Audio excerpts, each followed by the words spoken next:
Hey, it's Les from the TV Dudes. This week, I was lucky enough to chat with star of stage and screen, Josh Breckenridge. You may have seen him on the boards in the Tony-winning hit musical Come From Away, or the musical version of the Tales of the City novels, co-written by Jake Shears of the Scissor Sisters, or on your television in Blacklist or FBI. Today, however, we discuss his new musical venture, an album of original music written and recorded during 2020's pandemic year. The album might best be described as chamber pop soul. Here's the new single from it, Home is Where the Art Is, which has a music video available now. We'll play the song and then head into the interview. So without further ado, here's Jay Breckenridge with Home is Where the Art Is. Started west but headed east.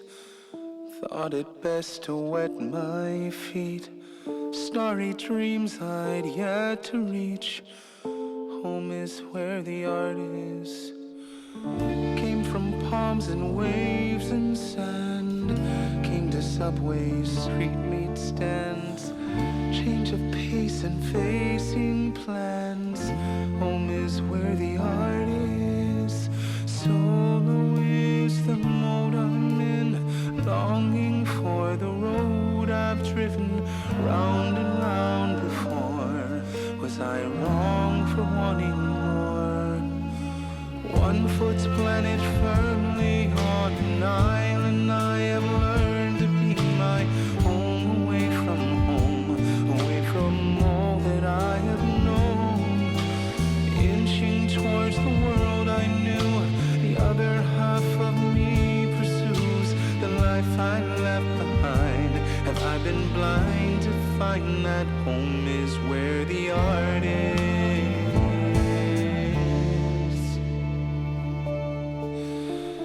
Ticking clock, taking stock of the life that's left me locked away. I strayed far from the flock, but home is where the art is. Childhood dreams have come to life. Felt the beams of Broadway light. Still sometimes things seem not quite right. Is home where the art is? Solo is the mode I'm in. Longing for the road I've driven round and round before. Was I wrong for wanting more? One foot's planted firmly on an island. I have learned to be my home, away from all that I have known. Inching towards the world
Was I wrong for wanting more?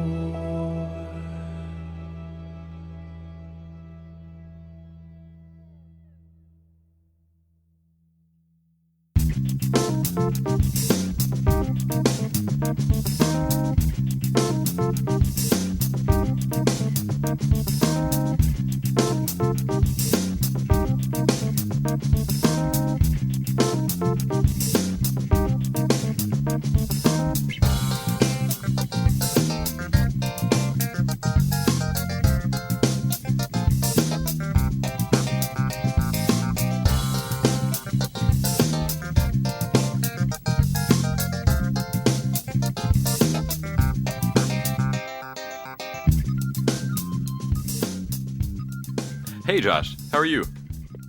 I'm good. How are you? I'm doing well. Thanks so much for making time today. I really appreciate it. Oh my God, of course.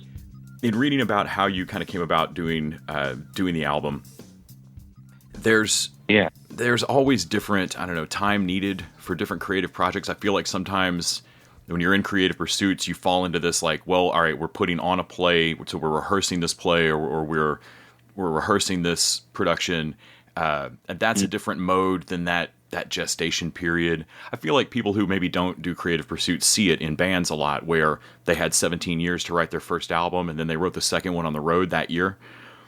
And, Right. you know, the time's different. But that doesn't always mean that just because you get a stretch of time that suddenly the motivation is there and the structure. Oftentimes the structure can fall away that you need. Can you talk a little bit about knowing that you wanted to do this, knowing that you have had songs in your head since you were in a boy band in high school? You know, how did you decide now's the time? And then what was the actual work process like? Yeah, sure. First of all, that boy band was called Infinite. I had to ask. I'm so glad you gave me the name of it. I was going to have to ask. That's so great. And you know that our name was like the infinity symbol. It's not spelled out just like artists formerly known as. Just, you know, we're talking about like late 90s, like early 2000s, the high school era boy band. So just, you know, silly. It was legitimate, and I wrote the songs for it, as I'm sure you know, Dan told you, and I loved it. But our front singer found a solo outlet and left us, and we fell apart. But it probably was all for the best.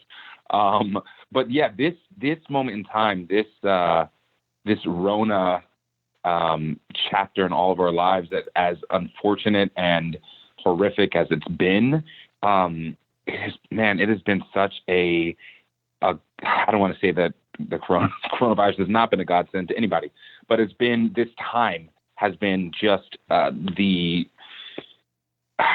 time was the impetus. You know, that was I had all this time off. You know, I'm a Broadway actor in addition to, and my show closed on March the 12th. You know, when Broadway shut down, and I stayed home for a couple months at my apartment in Hamilton Heights, in Manhattan, in Harlem, and it was just me and my little Wheaton Terrier, my dog, and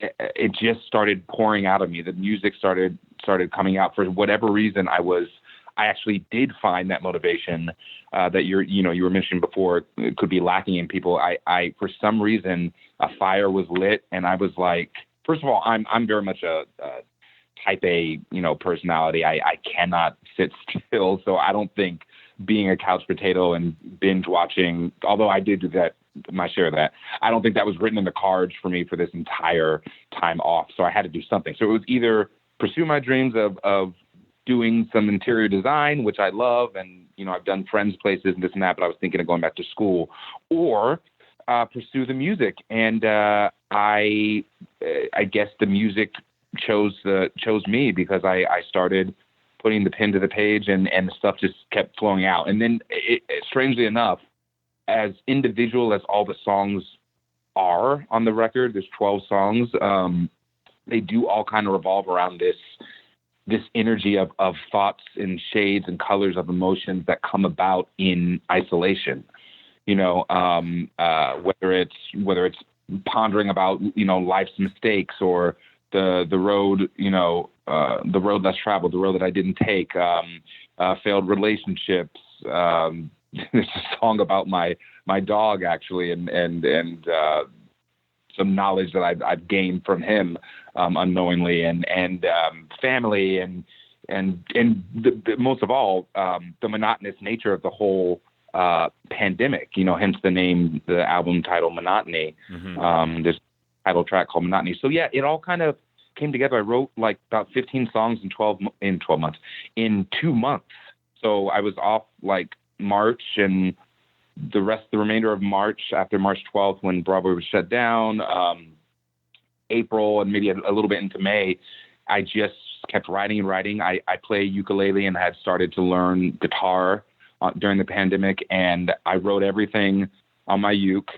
And I started to put out videos of some of my songs, just with uke accompaniment. And long story short, they caught fire with some folks and some friends and fellow musicians, and I got some of my incredible band that way, and my producer, and things just kind of like snowballed and turned into this dream of mine, this of being a pop star, of having an album, of being a songwriter, kind of came to fruition that way. So I hope that answers your question. In listening to them, they're melodic, they're catchy, but there's a lot of I don't know all the musical terms, but the arrangements are tight. I mean, there's quick stops and great little kind of dense things happening in the not just the chords you're singing on something like Home Is Where the Art Is, and that are rather dense chords, right? But the band playing is great, and some of those are your musician compatriots from Come Away Home. Is that right? Yeah, Come From Away. I'm sorry, Come From Away. I'm sorry. Oh my God, if I could tell you the amount of people who have said, "Come far away, come fly with me, come dance with me, Come to Me" by Christina Aguilera, or no, what was the song that she sang? Come On Over. Yeah, just like crazy stuff. But yeah, Come From Away. I've been with the show since fall of 2016.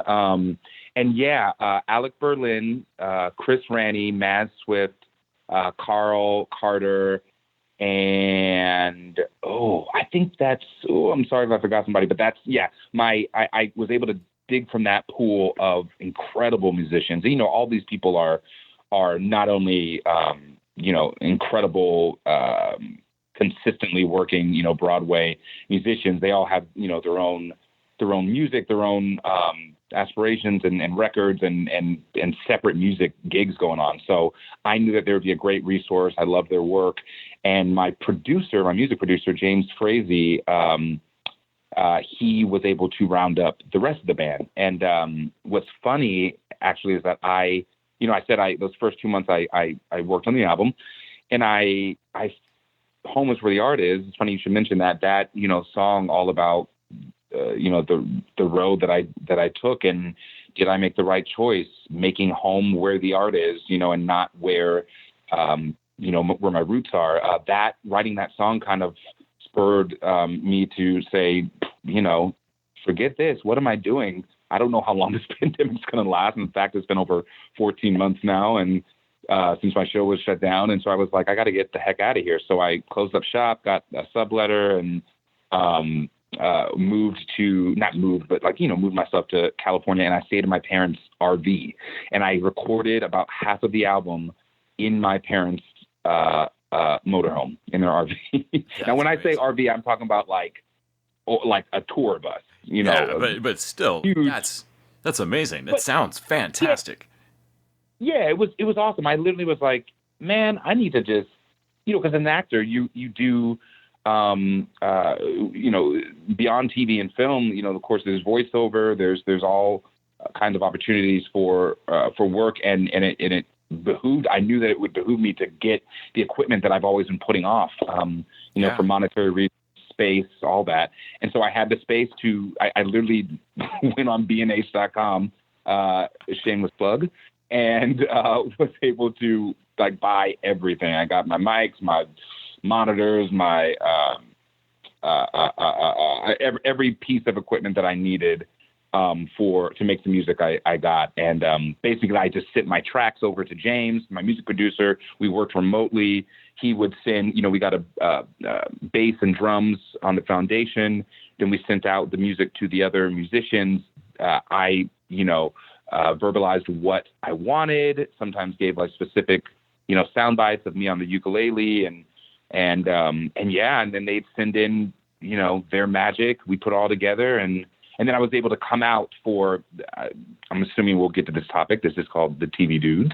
I came out to do a couple TV shows last fall and was able to stay here for a good couple weeks or a week after, and work at James' studio in Weehawken, New Jersey, just across the water. So that was awesome to be able to finish the album there and to work in the same room. It's just a totally different feel, of course, than working from a trailer home across the country. So there's that. Yeah, not that, like you were saying earlier, not that this year's been great for anybody except maybe Jeff Bezos or someone, but there are some silver linings, that reflective time, and if nothing else, people's willingness to accept sending tracks like that, or I'll record this here and send it to you, as a completely legitimate, fine way to do this. Taylor Swift's entire Folklore album was I think tossed back and forth between her and musicians. I love that. That's it's so full to folks, right? It's definitely a nuance. It's a new era that we're in, and it's amazing that we all have the equipment to make it happen. So yeah, I was blown away. Yeah, it was awesome. Even after we're able to choose to get together, I'm glad some of these things are normalized or exist now. Absolutely. You'd mentioned doing some TV. Of course, folks might have seen you on Blacklist or any number of shows. Apologize, I'm getting back over to my notes. Or Blue Bloods or FBI. And I know it for me, it's easy to look at your story and think of these cleanly divided areas that, I was doing Broadway till Broadway shut down. Now I'm recording this album till I'm done. Then it's, cleanly back. But that's really not how opportunity works. So can you talk a little bit about shifting gears between projects? Was it difficult to put the album down sometimes and like, all right, I gotta self-tape this? Yeah, man. It's first of all, I'm extremely blessed to be able to be jumping from medium to medium, and it is a great problem to have. It is first world problems, to be sure. Yeah.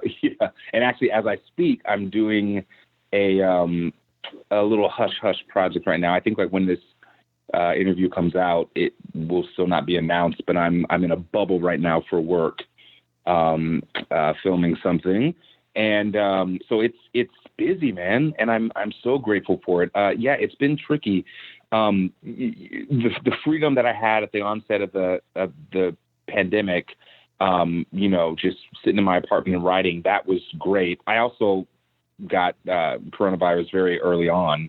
Like someone in my show had it, and I was, we're all working in close confines. And so I got sick, and I was sick for about, 3 weeks, in March of 2020. And so that kind of kept me, at home. And what else can I do except, watch TV or work? So that time was very fruitful and productive. And then moving home, there was balancing the family life and the nieces and nephews and mothers and brothers and people that you just don't see being an actor, in a show that runs 8 times a week. So that was time consuming in itself, trying to balance that. And then, I have an agent that is working full time for me still. That's getting me auditions. I put a slew of stuff on self-tape, one of which was the Blacklist. And I thought I didn't get it. I didn't hear back. And you know how actors know how that goes. Sometimes it's crickets and you get a healthy, amazing surprise that you actually booked it. And sometimes it's you just move on to the next. You tape it and you move on to the next. And hopefully you're pleasantly surprised. So I I thought it was done and over, and I didn't get it, and then realized it came full circle and came back again. And they were shut down because of the pandemic, is what happened. So I was literally a part of the first episode back on set of the Blacklist. And so, anyways, it was a long way to answer your question. It was a lot to juggle all of this, and the music took over, and I kind of worked on that. And like I said, did stuff remotely.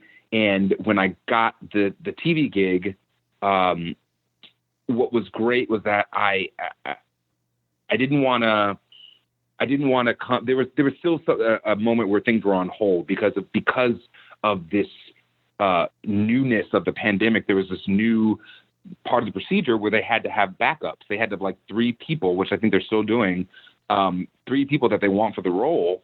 And, just in case someone gets sick or it tests positive, no one wants to be that network. So you've got understudies now in television that I know, man, that would have never had.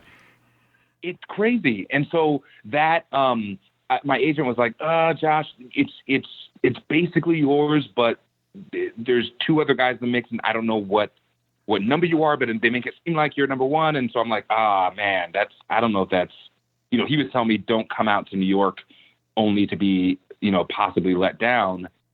Luckily, switching gears again, director that I've worked with before, Gordon Greenberg, had a piece that he, I believe he co-created that it's called We the People, which is basically a story, fictional story about the founding fathers that come down to earth for a day to help this girl with her student council president speech. And it's a really, it's kind of cornball, but also educational. It's a youth show, and they were filming it because nowadays with COVID, there's no field trips to theater anymore. So I luckily got that gig. It came out of nowhere.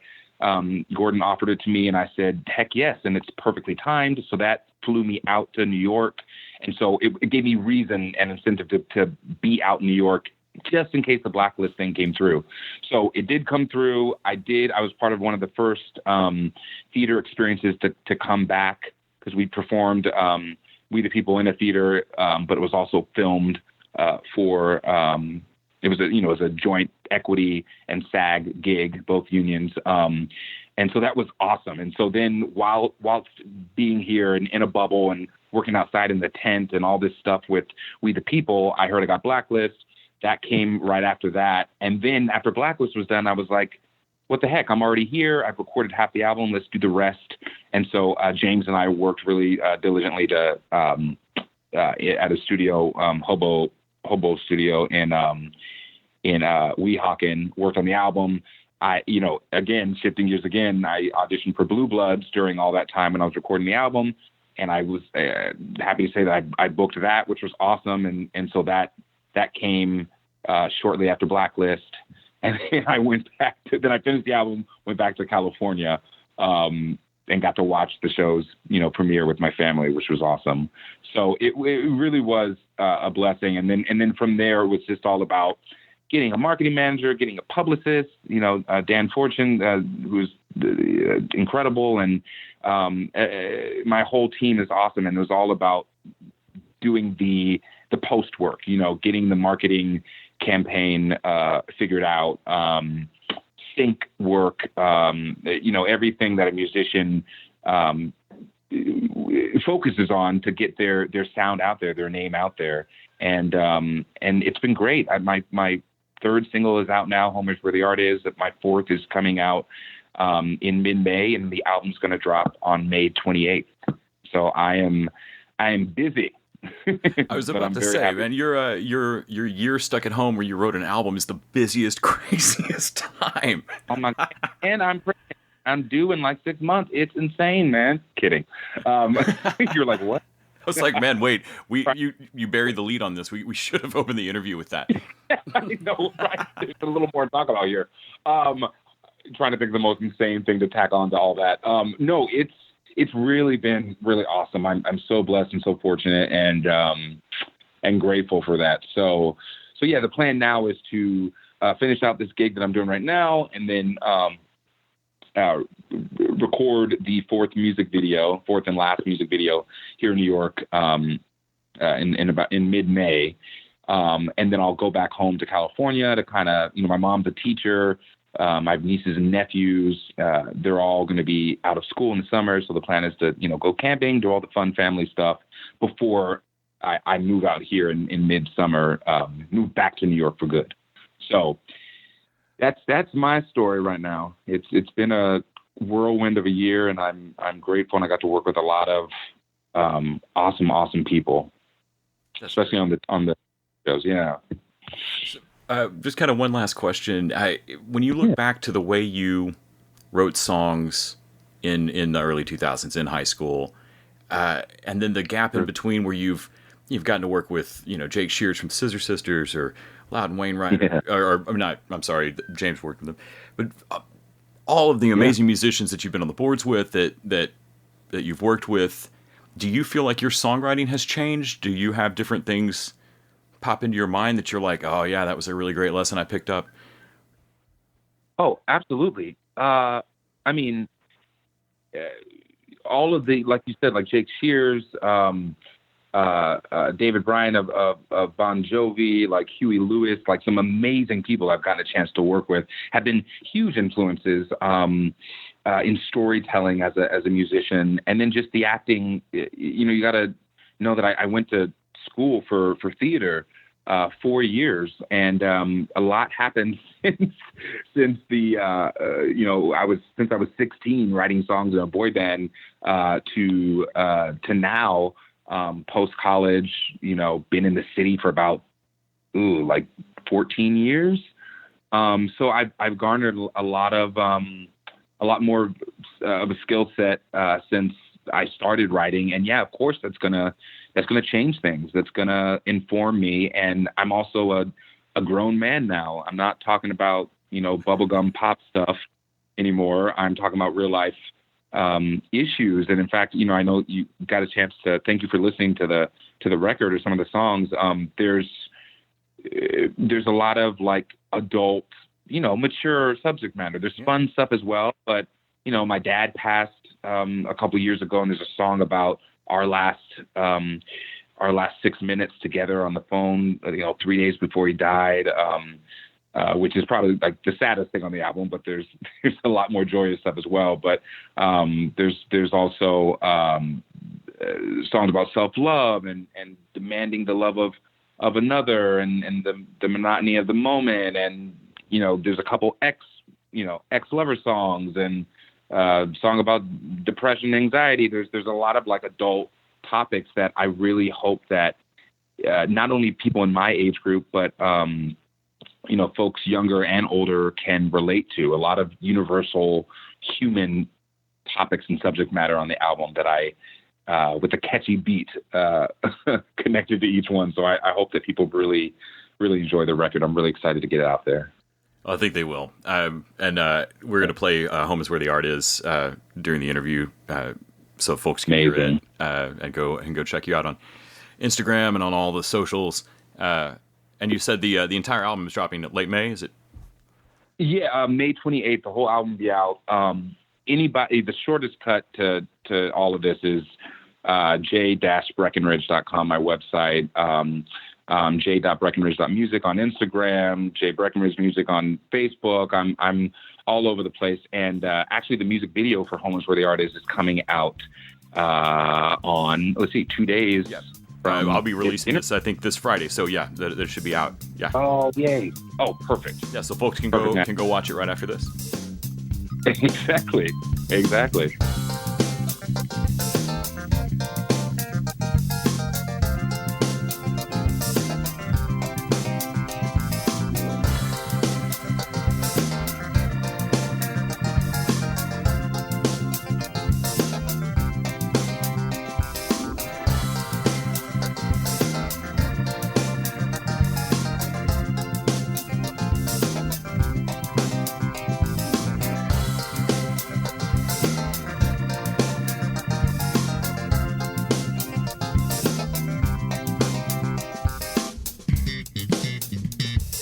TV Dudes is an independently run podcast out of Austin, Texas. We are exclusively listener-supported. If you'd like to help us out, go to patreon.com/TVDudes. You can also find us on Facebook, Twitter, and Instagram at TV Dudes. All the music for our show is done by our friend and original TV Dude, Gregory J. Amani Smith. To find out more about us, go to thetvdudes.com. I'm Randy Lander. I'm Les Weiler. And I'm Kyle Scott. Thanks for listening.